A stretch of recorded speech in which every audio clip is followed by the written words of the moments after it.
ஒரு பசுமையான காட்டுப்பகுதியில் ஒரு குட்டி யானை வாழ்ந்து வந்தது. ஒரு வெயிலான காலை நேரத்தில் குட்டி யானை ஆற்றின் அருகே விளையாடிக் கொண்டிருந்தது. அப்போது அழகான நிறமுள்ள பட்டாம்பூச்சிகளை பார்த்து குட்டி யானை மெதுவாக அவற்றை பின்தொடர்ந்து சென்றது. திரும்பி பார்த்தபோது, ஐயோ, அம்மா எங்கேயும் இல்லை.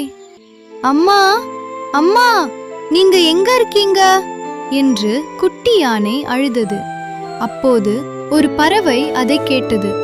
அழாதே குட்டி யானையே, நீ அந்த மேளம் சத்தத்தை கேட்டு நடந்து போ, உன் அம்மா அங்கே இருப்பார். குட்டி யானை கவனமாக கேட்டது. தூரத்திலிருந்து மென்மையான மேளம் சத்தம் கேட்டது. டம் டம் டம்.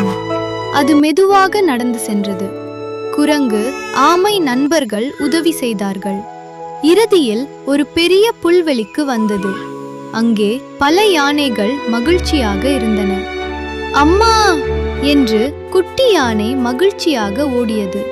அம்மா யானை அதை கட்டி அணைத்து கொண்டது. என் செல்லமே, இனிமேல் தனியாக தூரம் போகக்கூடாது. குட்டி யானை சிரித்தது. சரி அம்மா, இனிமேல் நான் உங்க கூடவே இருப்பேன்.